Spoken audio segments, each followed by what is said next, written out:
One second, everybody. 1 second. We got some stuff to talk about.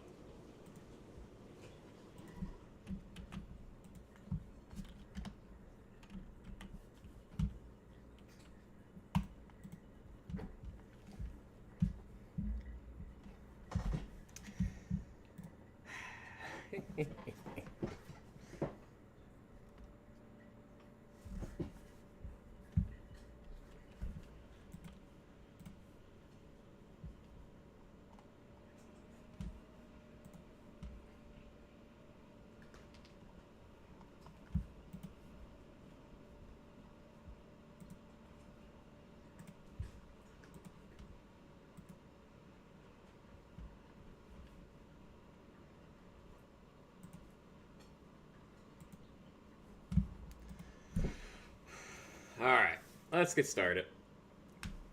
You ever just feel like whatever prediction you make, whatever you say, the universe just decides that the exact opposite at that particular moment is going to happen, no matter what? You know, I am ecstatic the Jazz won today's game, coming back from 17-0 down, looking like absolute hot garbage in the first half. But like, what? Like, I'm so done. Like, predictions is apparently never will be my thing, because no matter what I say, it's just the exact opposite happens 99.9% of the time. Let's talk about that real quick, because this is funny to me. Like, I'm genuinely getting a laugh at that. It's pretty damn hilarious. So what I said was, there we go. I posted on my Facebook, my personal Facebook, I am becoming convinced the Jags aren't going to win another game this year. Wow. And then I added an extra comment to that and said, barely in the second quarter, Raiders up 17-0, and Devontae Adams has 7 catches, 126 yards, and 2 DDs. Jags may have hit the give-up mode on the season. Fucking embarrassments. Not long. Literally felt like minutes. I don't know the exact time, but not long after that happened, the Jags went down and scored. That immediately, very next drive, the Jags went 10 plays, 75 yards, and 6 touchdowns on the very next drive, and the game changed. The Raiders did get a field goal to make it 20-7. The Jags went down again in 8 plays and got another field goal to make it 20-10 half. Jags opened the second half with another touchdown, and then their very next drive got another long touchdown drive. That is the Jaguars thing. There was some interesting moments in this game.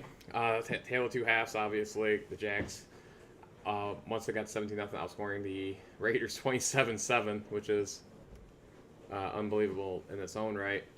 But there was some... I mean, what was that first half, you know? How do you let that happen? And then how did they come back? Like, they're just...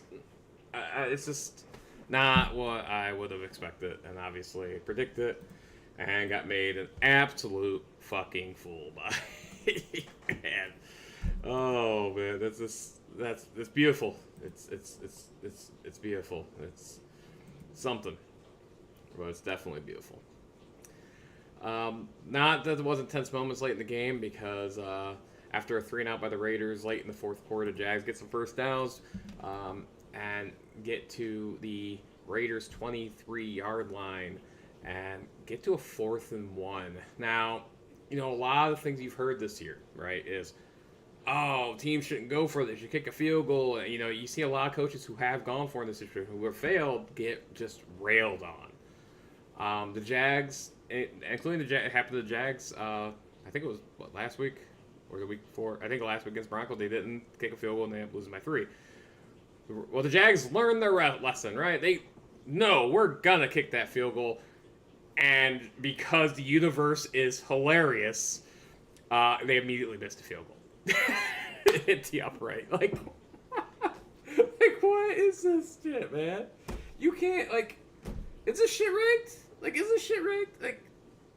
Am I on the Truman Show? Is that what it is? Am I on the Truman Show? Is this real life? Is this real life right now, right? Obviously, that's joking. I will be frank. I will be honest with you. I said Jags lose. The Jags lose because of that.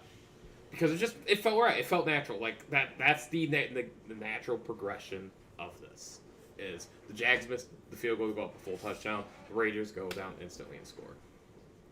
Why, in any universe, would I think anything else is gonna happen? Right? It doesn't make sense. But the Raiders be Raidering and go 4-and-out because they end up going 4-on-4th down. They actually get a nice 8-yard play on first down, and then they try to force some into Devontae Adams, which, Jags defense credit, after that first half debacle, the Raiders had 251 yards in the first half, and in the second, they only had 70 the rest of the way. And impressive performance by the Jags, and defense the second half, they really got after it. Sacks is still not really there. They end up getting 2, both by Dwayne Smoot. Would like to see something more there, especially from your ends, but one of the biggest keys in this game is third down efficiency. I have railed on the Jags all season about their third down defense. They showed up today. The Raiders were 3 for 12 on third downs, which is pretty terrible. They were also 1 for 3 on fourth, in the same percentage.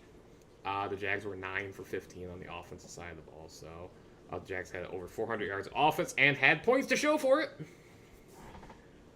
Trevor Lawrence had a really good game after 1 week after me,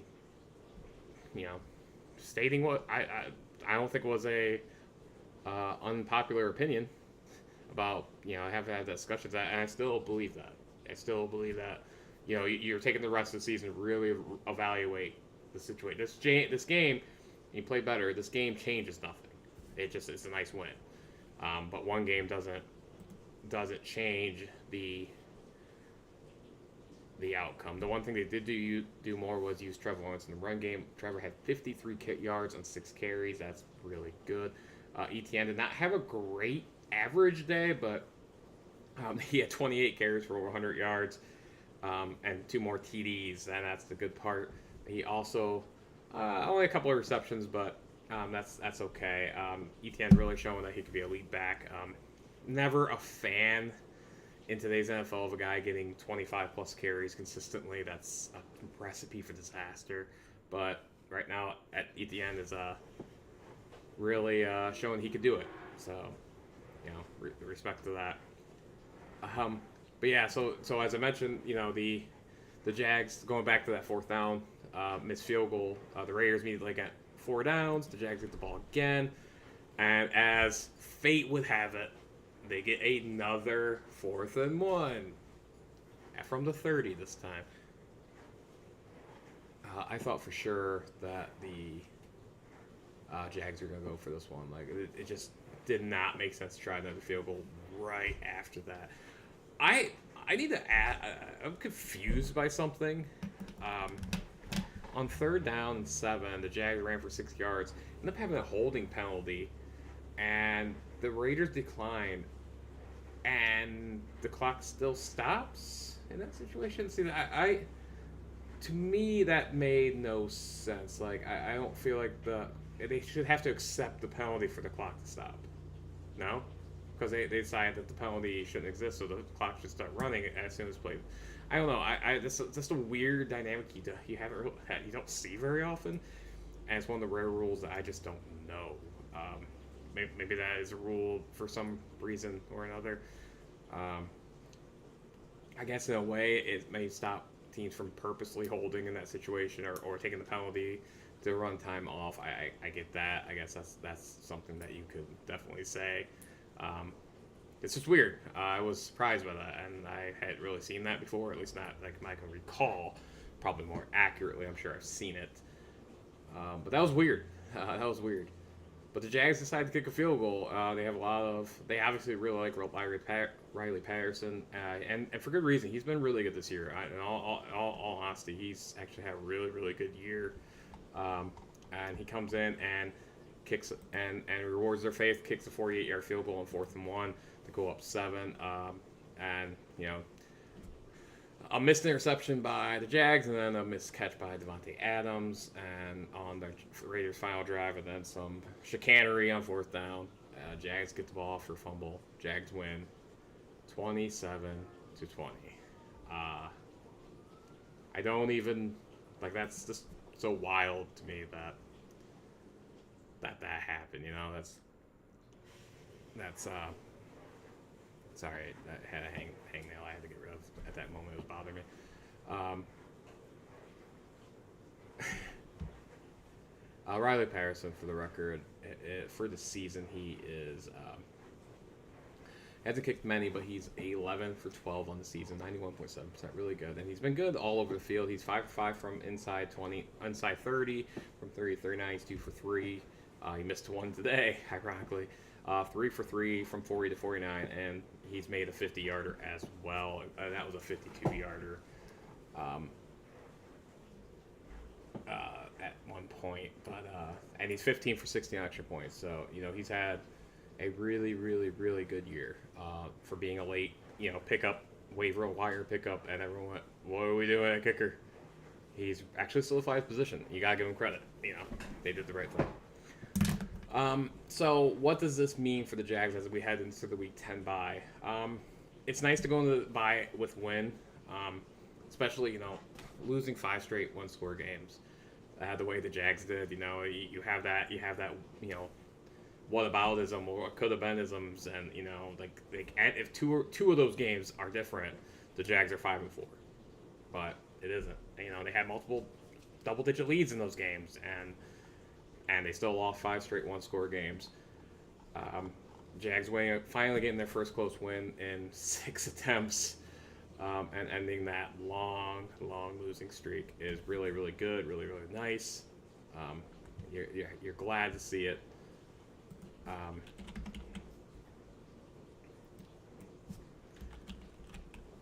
You know, it's good to get a victory finally.